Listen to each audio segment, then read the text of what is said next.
sobre un escalar y se obtiene como resultado un vector. Acá notamos ese aspecto, ¿no? El resultado es un vector. Otra operación que se puede obtener para el operador del operador Nabla es la divergencia de un vector. Entonces, nuevamente decimos, sea el vector A en coordenadas rectangulares, con sus componentes en X, Y y Z, como se muestra en sus pantallas. La divergencia de un vector es el producto escalar, se obtiene al evaluar el producto escalar del operador del con el, el, el campo, la magnitud vectorial A. O sea, el producto escalar del operador del con el vector A. En este caso, si ambas están en coordenadas rectangulares, sería la sumatoria del producto de los componentes, ¿no? En X, Y y Z. Sería igual a derivada de AX en X más derivada de AY en Y más derivada de AZ en Z. Derivadas parciales todas, ¿no? Esta sería la forma de calcular la divergencia de este vector, del vector A, que está expresado en coordenadas rectangulares. Pero la definición de la divergencia de un vector se lo realiza en función del flujo magnético, como vamos a observar a continuación. Acá podemos decir que como resultado se opera sobre un vector y como resultado obtenemos una magnitud escalar. La divergencia de un vector se define como el flujo magnético que sale como el flujo magnético de salida alrededor de un volumen por unidad de volumen cuando esta unidad de volumen tiende a cero. ¿Qué quiere decir? El flujo de salida en un punto. Eso vamos a observar a continuación. El resultado es un escalar, hemos dicho, y la definición de divergencia es esta. Mediante esta ecuación podemos indicar la definición que hemos realizado hace un momento. Sería, en el numerador acá tenemos en esta ecuación integral doble de A escalarmente ds alrededor de una superficie cerrada. Ese es el flujo neto de salida dividido entre delta B, o sea, flujo neto de salida por unidad de volumen. Con este límite, cuando delta B tiende a cero, decimos cuando ese volumen se comprime a un punto. Entonces, la divergencia de un vector es el flujo neto de salida en un punto dividido entre el volumen de ese punto, ¿no? O sea, un punto en dimensiones pequeñas podemos determinar su volumen, ¿no? Esa es la definición de la divergencia. Entonces, para nosotros, para posteriores estudios, la divergencia va a ser sinónimo de flujo. Es flujo por unidad de volumen. Este límite solo indica que es en un punto, ¿no? El volumen, ¿no? Se comprime a un punto. Va a ser sinónimo de divergencia flujo por unidad de volumen. Esta es la definición de la divergencia de A. Nuevamente en el texto de Shadiku realizan la demostración matemática a partir de esta ecuación. Se llega a esta ecuación del producto escalar entre el operador del o nabla con la magnitud vectorial A. Por favor, ruego repasar esa bibliografía. Estamos realizando un resumen, ¿no? Entonces, interpretamos la divergencia como el flujo neto de salida por unidad de volumen conforme el volumen se contrae alrededor de un punto, debido a este límite, ¿no? Divergencia de un vector.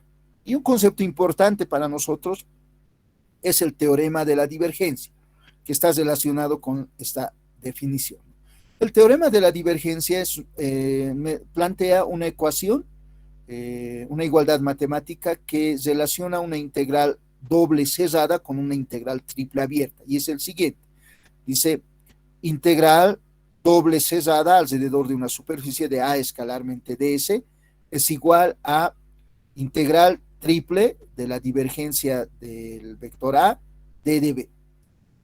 Hay dos formas de interpretar y comprender esta ecuación. Uno es partiendo de la definición y otro es entendiendo el concepto de divergencia. Entonces, si partimos de esta definición, la primera forma, diríamos, límite de esta relación cuando delta B tiende a cero, sería derivada del flujo respecto del volumen, ¿no? Entonces, este diferencial se vuelve en una derivada en el límite. Entonces, tendríamos acá derivada del flujo respecto de volumen. Diferencial del flujo dividido entre el diferencial del volumen. El diferencial de volumen llevamos al otro lado de la ecuación, integramos ambos lados y obtenemos esta ecuación, ¿no? Primero se queda esta ecuación, el diferencial de volumen pasa al otro lado e integramos. Otra forma de interpretar esta ecuación es la siguiente. Como la divergencia físicamente se puede interpretar de esta forma, ¿no? Y me parece que es mejor, ¿ya? La divergencia, como la divergencia de un vector es el flujo neto que sale de un punto por unidad de volumen. Entonces, esta divergencia es flujo neto en un punto dividido entre el diferencial de B. Ahora, en este lado de la ecuación, esta integral doble representa la sumatoria, ¿no?, de estos flujos. Si es alrededor de todo el volumen encesado por C, esta sumatoria, entonces el resultado sería el flujo neto total. Como la divergencia es el flujo que sale en un punto, si sumamos todas estas contribuciones, obtendríamos el flujo total. Entonces, así también físicamente podemos interpretar, ¿no? En el lado izquierdo tenemos acá flujo neto de salida alrededor de una superficie S es igual a la sumatoria de los flujos puntuales, ¿no?, dentro de todo el volumen que encierra S. En estas dos ecuaciones, S y B están relacionados, ¿no? B es el volumen encerrado por la superficie cerrada S. Así tenemos que interpretar. Entonces, ruego por favor memorizar esta ecuación, teorema de la divergencia. Relaciona una integral doble cerrada con una integral triple abierta. Teorema de la divergencia. Rotacional de un vector. El rotacional de un vector lo definimos para un campo vectorial A que se encuentra en coordenadas rectangulares según sus componentes en X, en Y y en Z. Entonces, rotacional del vector A va a ser el producto vectorial del operador del y el vector A. Entonces, rotacional de A es el producto vectorial del operador del, vectorialmente A. Y como ustedes saben, este producto vectorial nos va a dar como resultado un vector. Y vamos a determinar este producto vectorial al evaluar la determinante de esta matriz. Ustedes saben el procedimiento de la operación del producto vectorial, acá no lo voy a mencionar, que es algo sencillo. Entonces, vamos a decir, el resultado es un vector.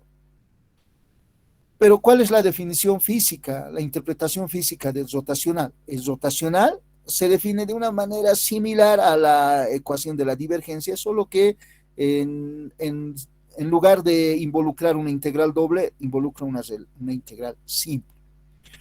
Se define de la siguiente manera. El rotacional de A es igual a la circulación del campo vectorial A.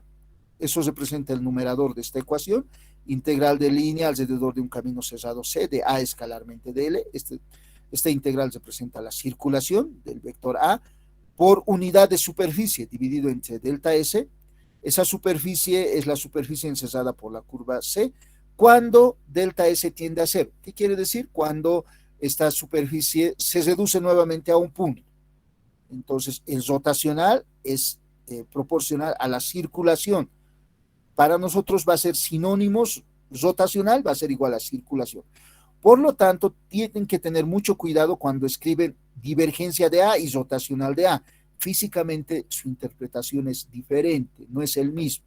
Por eso, cuando se plantea la parte teórica en esta evaluación de este parcial, muchas veces muchos me reclaman y me dicen, me he olvidado, me he equivocado, la cruz le he puesto en lugar del punto. O sea, cuando dicen rotacional es sinónimo de circulación, no pueden decir que se han equivocado porque son dos operaciones diferentes y dos conceptos diferentes. Entonces, rotacional, acá tengo el texto para ustedes, representa la circulación máxima de A por unidad de área conforme el área tiende a ser, conforme el área se contrae a un punto. con relación a, considerando estas definiciones del rotacional, podemos plantear la ecuación del teorema de Stokes. El teorema de Stokes relaciona una integral simple cerrada con una integral doble abierta de la siguiente manera. Circulación del vector A alrededor de la curva cerrada C es igual a integral doble abierta del rotacional de A escalarmente ds. Puedo interpretar, al igual que el teorema de la divergencia, esta ecuación de la siguiente manera, ¿no? Como el rotacional, según la definición, es la circulación del vector A alrededor de un punto, es una operación puntual. Entonces, en ese lado de la ecuación, en el lado izquierdo, tenemos la circulación de A escalarmente de L, y en el lado derecho, rotacional de A, sumatoria de los rotacionales, sumatoria de las circulaciones del vector A alrededor de un punto. Toda la sumatoria generaría la circulación total del vector A alrededor de la curva cerrada C, donde en estas dos integrales la curva cerrada C y S tienen la siguiente relación. S es el área encerrada por C, la curva cerrada C. Entonces, ese es el teorema de Stokes. El teorema de Stokes relaciona una integral simple abierta, pero una integral simple cerrada con una integral doble abierta. Pero acá aparece la definición de el rotacional, ¿no? Que es sinónimo para nosotros de circulación, es sinónimo de integral de línea de A, ¿no? Alrededor de un camino cerrado. Entonces, esos dos teoremas, teorema de la divergencia y el teorema de Stokes, vamos a utilizar posteriormente, como vamos a ver en la clase de hoy. A continuación vamos a realizar una introducción a las ecuaciones de Maxwell. Esta parte es una parte introductoria nada más. Posteriormente vamos a analizar las ecuaciones de Maxwell como tal. Entonces, en esa parte de introducción podemos indicar lo siguiente.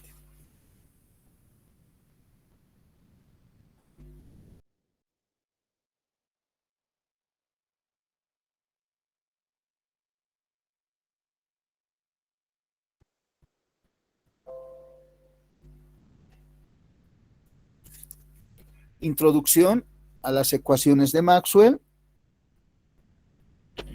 Entonces, como introducción vamos a decir lo siguiente. Alrededor de 1860, James Clerk Maxwell, ese es el nombre completo de Maxwell, ¿no? Es un físico matemático que dedujo las leyes experimentales de la electricidad, ¿no? Antes de Maxwell, el estudio de las leyes de la electricidad, del campo eléctrico y campo magnético, se descubren de forma accidental, ¿no? Hablábamos sobre la ley de Ampère, por ejemplo, y la ley de Biot-Savart. ¿Recuerdan?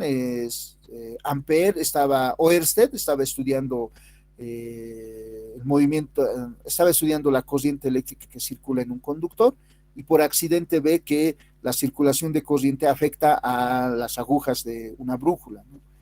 Entonces ahí él anota en sus apuntes y dice, una corriente genera campo magnético, pero eso era de forma experimental. Pero Maxwell plantea ya ecuaciones matemáticas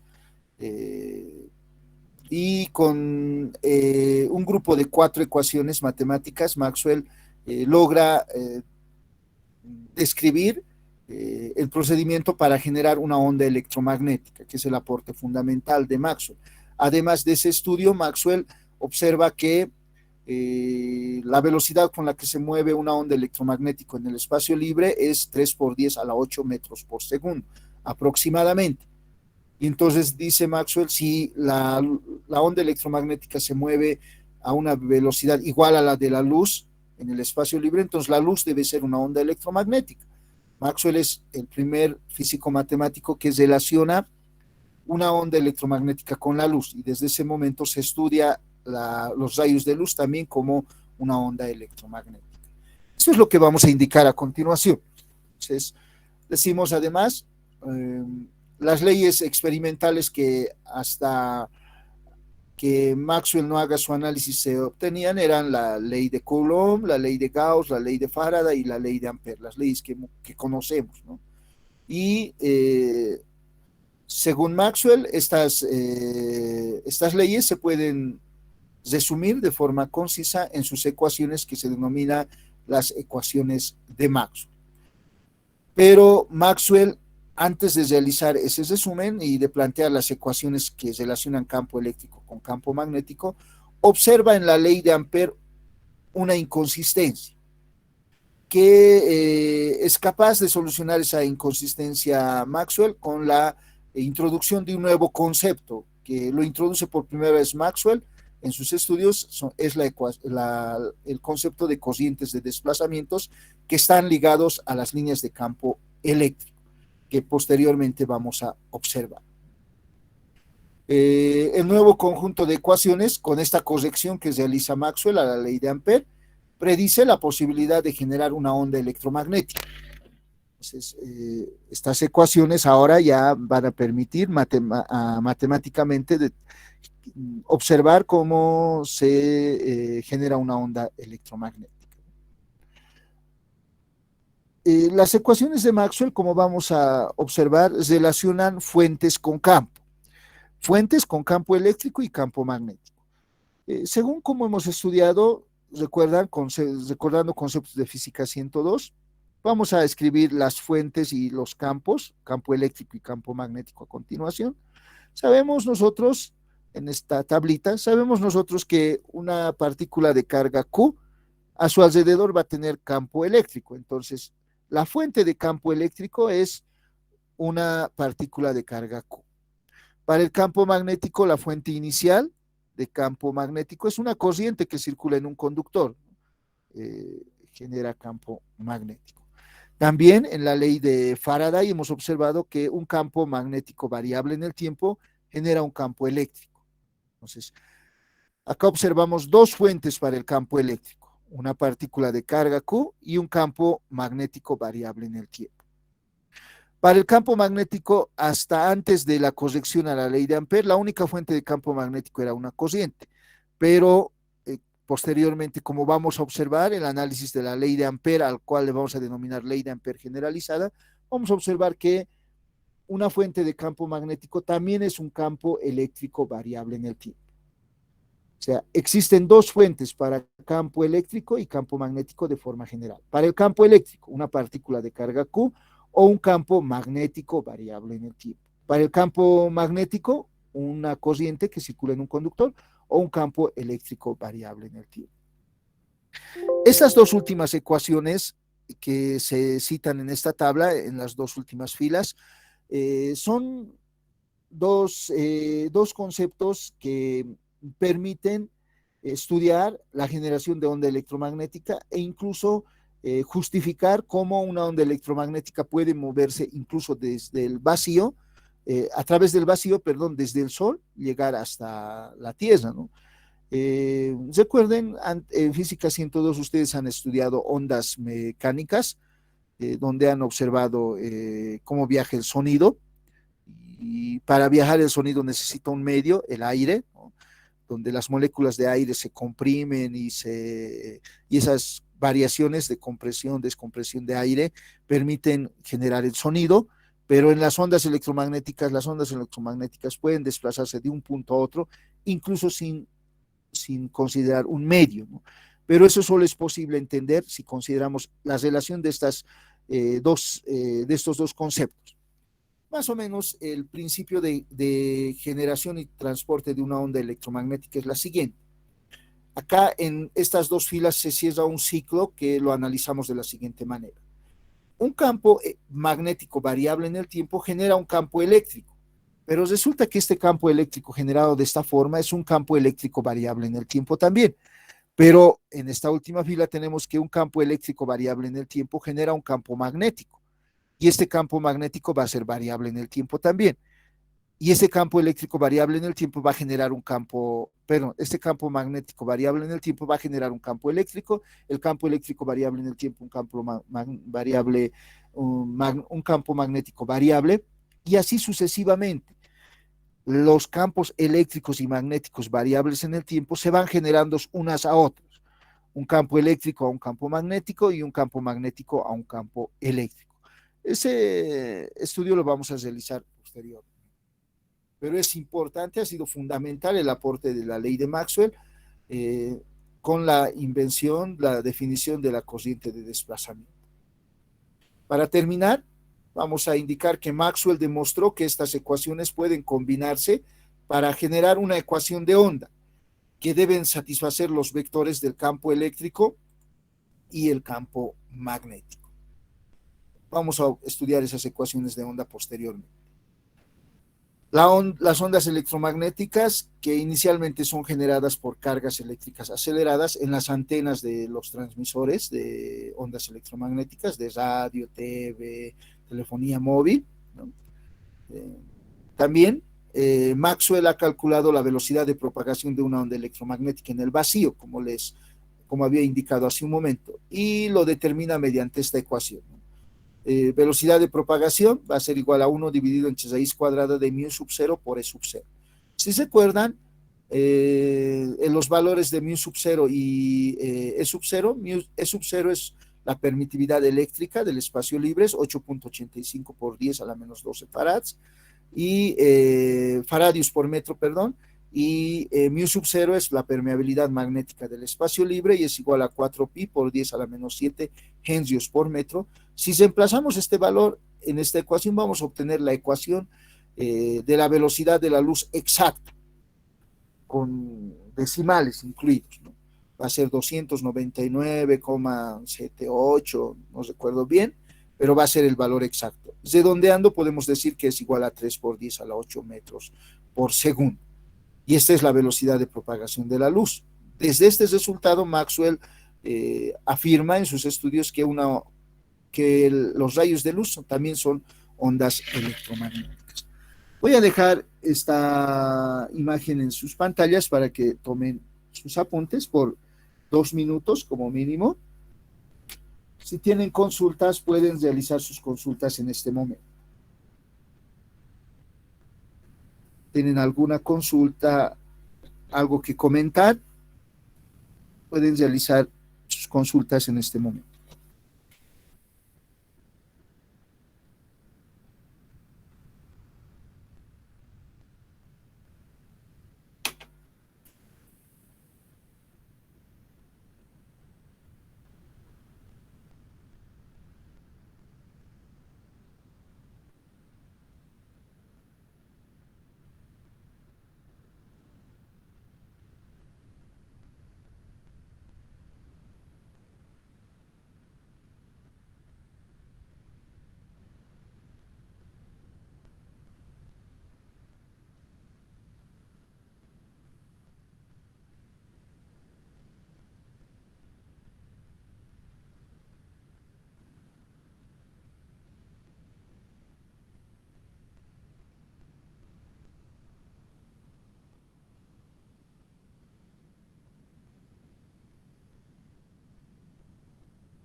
Ingeniero, disculpe, ¿qué bibliografía mencionó para ese tema, ondas electromagnéticas?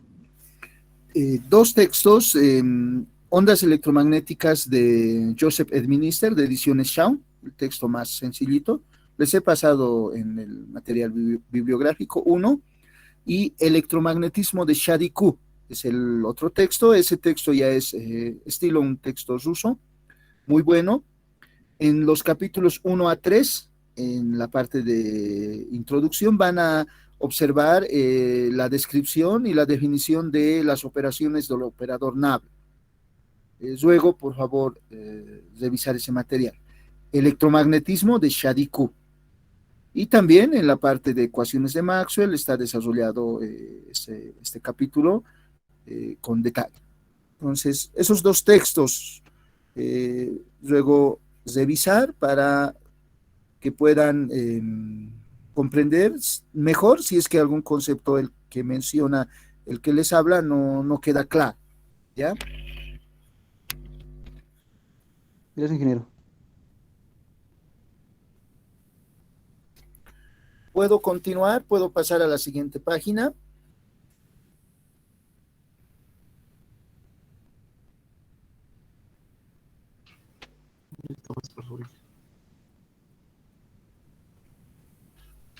A los eléctricos, electrónicos, mecatrónicos, mecánicos, electromecánicos, eh,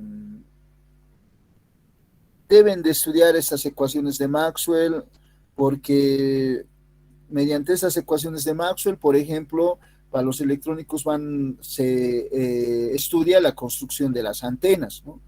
Las antenas no son más que transductores que convierten una señal eléctrica en onda electromagnética, o viceversa, una onda electromagnética en señal eléctrica. Por ejemplo, una emisora de radio va a convertir las señales eléctricas en ondas electromagnéticas y esa onda electromagnética viaja por el espacio libre y llega hasta los receptores, ¿no? Al igual que en los celulares.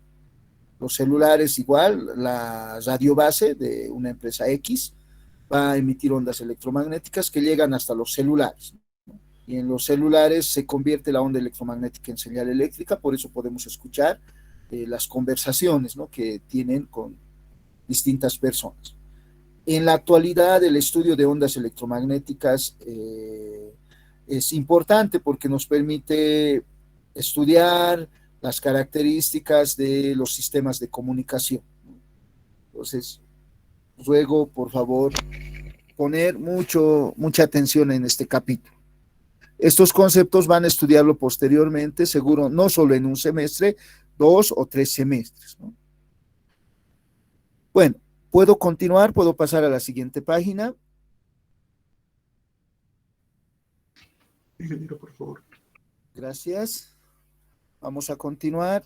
Bueno, acá he encerrado en un recuadro estos teoremas, teorema de divergencia y teorema de Stokes, porque estas ecuaciones vamos a utilizarlos para escribir las ecuaciones de Maxwell, que en primera instancia lo vamos a definir de forma integral para convertirlo en forma diferencial. Teorema de la divergencia y teorema de Stokes. Por favor, en la mente van a tener esas ecuaciones. Aquí quería darles una tarea, no les voy a dar, por ejemplo, este es el texto, ¿no? Investigar las definiciones de gradiente de un escalar, divergencia de un vector, teorema de la divergencia, rotacional de un vector, teorema de Stokes, la bibliografía, elementos de electromagnetismo de Sadiku, ¿no? Mateo Sadiku, en los capítulos 1 y 3. Luego repasen, muchachos, no es una tarea, ustedes de forma personal lean estos capítulos, van a poder comprender mejor estos conceptos, ¿ya? Esa es la bibliografía.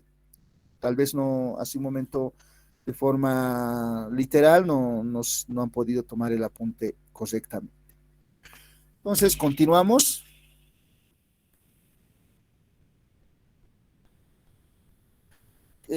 Vamos a estudiar la corriente de desplazamiento de Maxwell antes de plantear las ecuaciones de Maxwell.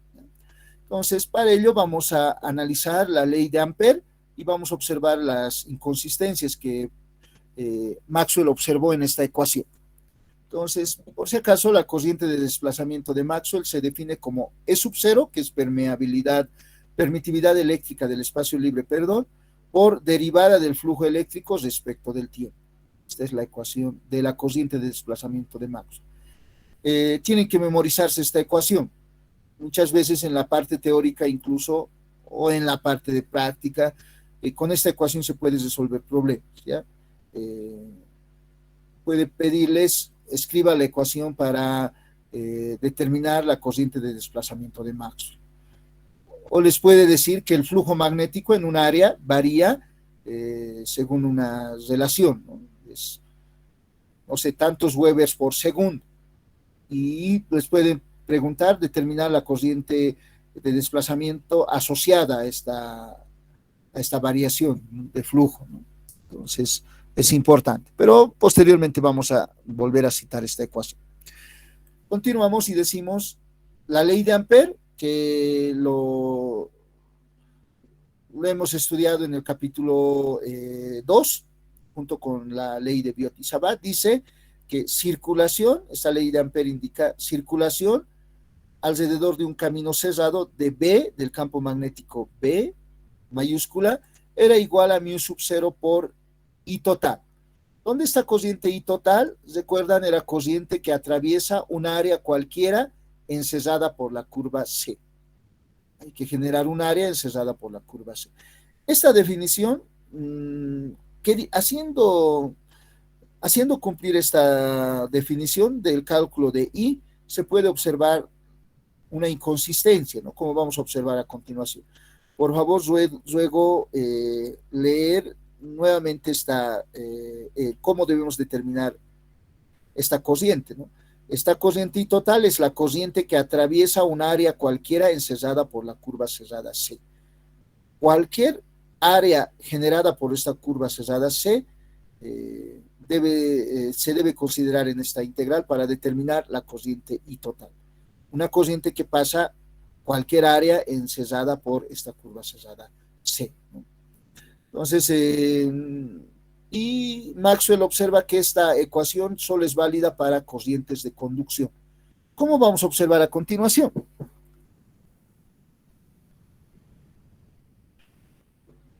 Puede demostrarse que esta ecuación no es válida para corrientes discontinuas, como vamos a observar a continuación.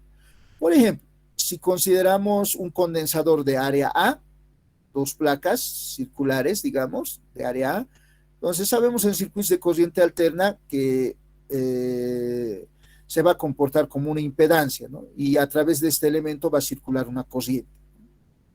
Entonces, sabemos que en este elemento capacitor, que físicamente se construye mediante dos placas separadas una cierta distancia por un dieléctrico, como ustedes saben, entonces es un elemento de circuito a través del cual va a circular una corriente.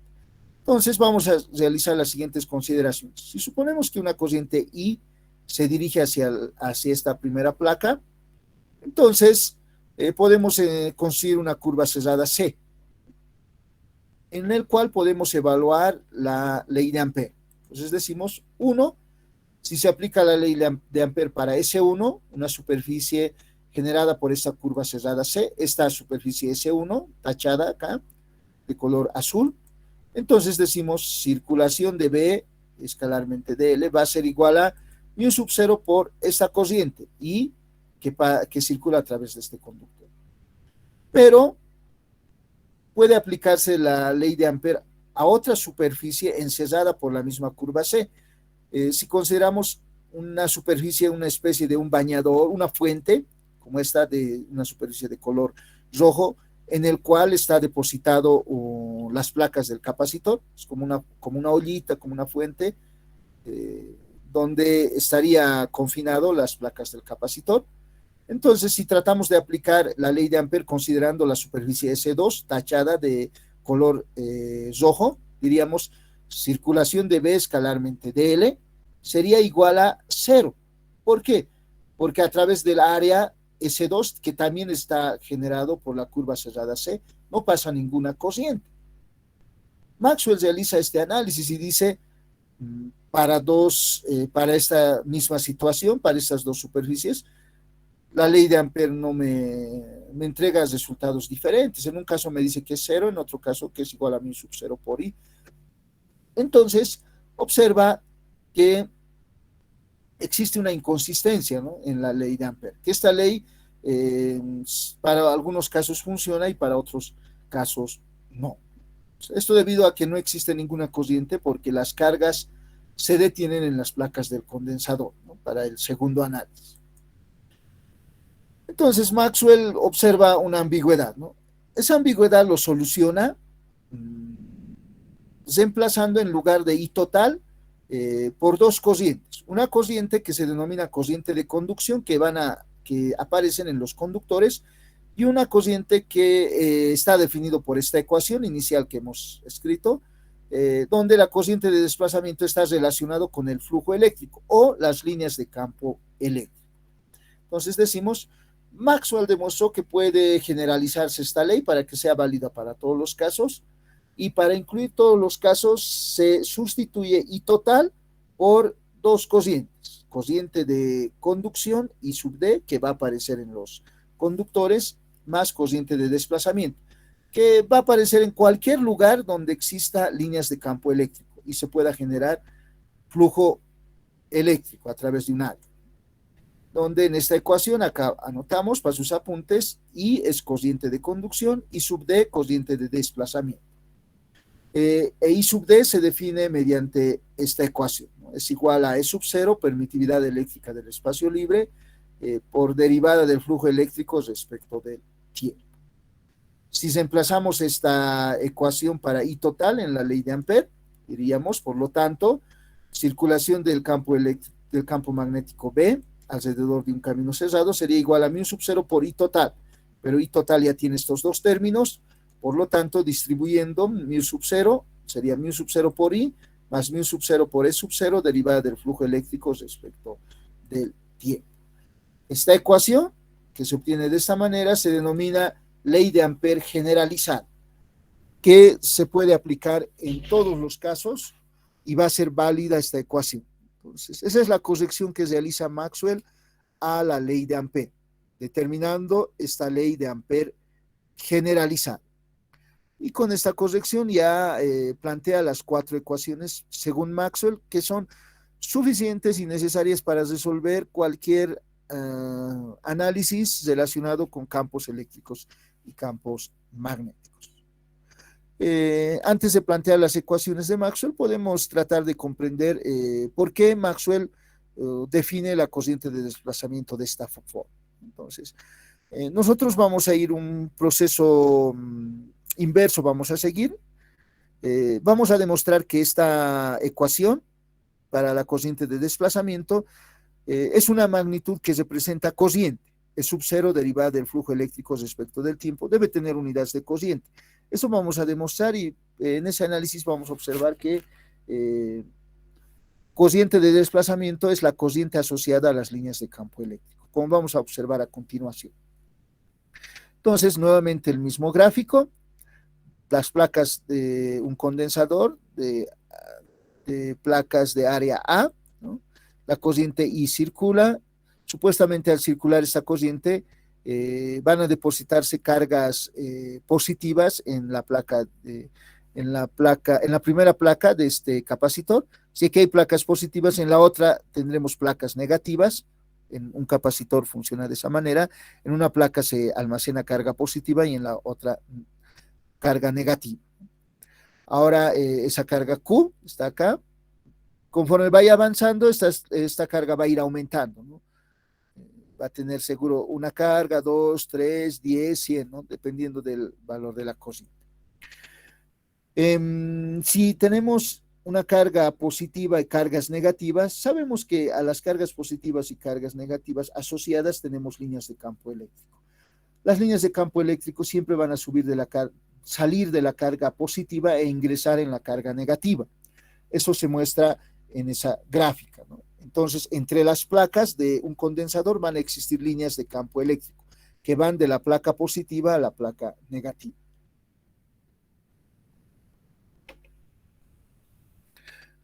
Podemos considerar las superficies S1 que se genera mediante la curva cerrada C y la superficie S2. ¿Para qué? Para generar un volumen cerrado, por las superficies S1 y S2. S1 sería como la tapa de una fuente y S2 la base, ¿no? La fuente. Entonces, esas dos superficies generan un volumen, esas dos superficies cerradas van a generar un volumen en el cual voy a aplicar la siguiente ecuación. Entonces, vamos a decir que asociadas a estas líneas de campo eléctrico va a estar esta corriente de desplazamiento, como vamos a describir a continuación. Para el volumen S1 y S2, tiene que cumplirse que corrientes que entran son igual a corrientes que salen. En este nodo, en este volumen formado por S1 y S2, entra una corriente I. Por la ley de corrientes de Kirchhoff, si desean ustedes, que es una ley general, corrientes que entran deben ser igual a corrientes que salen. Entonces, si entra una corriente de conducción, debe salir una corriente, que en este caso tiene otra naturaleza, ¿no? La corriente de desplazamiento, que va a estar asociado a estas líneas de campo eléctrico. Por lo tanto, vamos a decir corriente I, que en tal nodo es igual a corriente de desplazamiento que sale. Entonces, según esta ecuación, si podemos demostrar que I de desplazamiento es igual a I, entonces la ecuación de la corriente de desplazamiento de Maxwell va a ser válida. Pero ¿I a qué es igual? Y recuerdan, por definición es igual a derivada de Q respecto del tiempo, corriente. Entonces ahora tengo que demostrar que I sub D sea igual a derivada de Q respecto del tiempo, entonces la definición de la corriente de Maxwell sería correcta. Por lo tanto, vamos a decir, para la corriente de desplazamiento, I de desplazamiento es E sub 0 por derivada del flujo es respecto del tiempo. Pero el flujo sería el flujo neto de salida de este volumen encesado por S1 y S2. Entonces eso va a ser igual a integral doble alrededor de la superficie cesada S1 más S2 de E escalarmente ds. Pero según la ley de Gauss, esa integral cesada es igual a Q sub 0 sobre E sub 0. Entonces el flujo eléctrico neto de salida sería igual a Q sobre E sub 0. Si reemplazamos este valor del flujo en esta ecuación, diríamos, cociente de desplazamiento va a ser igual a E sub 0 por derivada de Q dividido entre E sub 0. Como E sub 0 es una constante, puede salir de la derivada y se simplifica con el numerador. De tal manera que la cociente de desplazamiento es derivada de Q respecto del tiempo. Así como I, que es derivada de Q respecto del tiempo. Entonces, I sub D es una cociente, ¿no?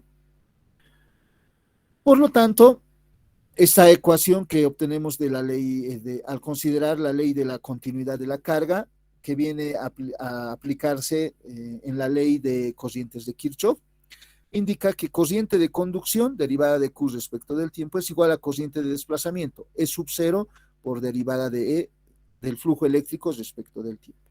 ¿Cómo interpreto esta igualdad? De la siguiente manera. Derivada de Q respecto del tiempo va a representar para nosotros la velocidad o ritmo de incremento de Q en esta placa, ¿no? Esta corriente que fluye hasta esta placa positiva representa la velocidad o ritmo de incremento de Q. Conforme vaya fluyendo I, va a ir aumentando más partículas de carga, ¿no? 4, 5, 6, hasta 100. Entonces, hasta más de 100. Y el lado derecho de esta ecuación dice que esa velocidad o ritmo de incremento de Q es proporcional o es igual a la velocidad o ritmo de incremento del flujo que sale de esta superficie. ¿Cómo interpretaría?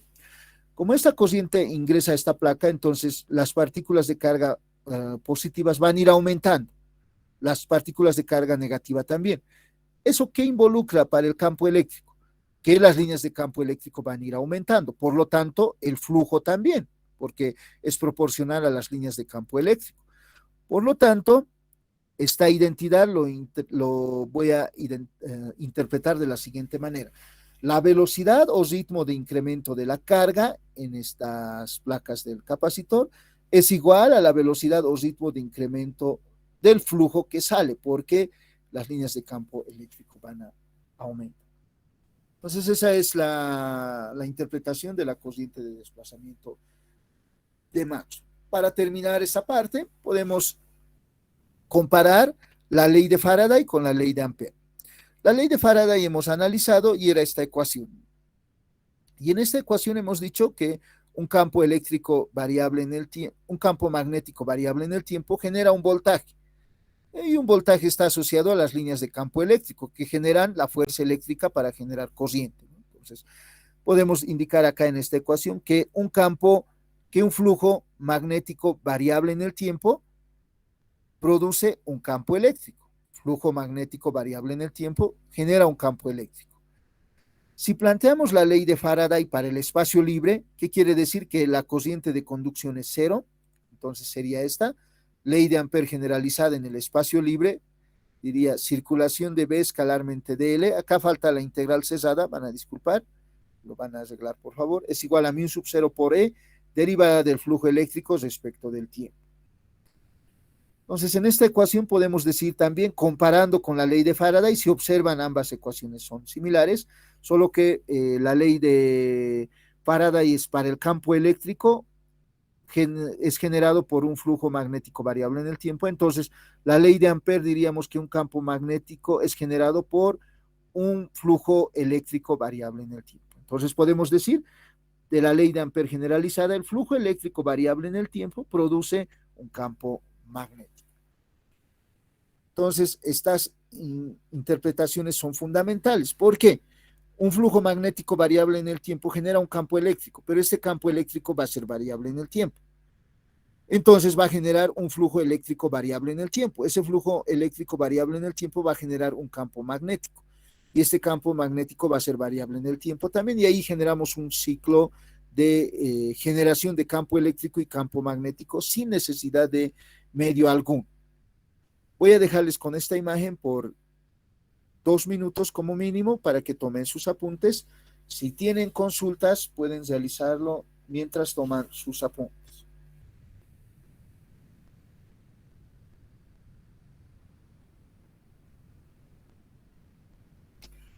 Por experiencia sé, muchachos, que muchas veces muchos de sus compañeros de los semestres pasados decían acá, parece más una clase matemática que una clase de física. Maxwell era más matemático que físico. En primera instancia plantea las ecuaciones de Maxwell, sus ecuaciones desde el punto de vista de un matemático, pero los físicos posteriormente utilizando esa ecuación lo implementan en la práctica y ven que se cumplen, ¿no?, las ecuaciones de Maxwell.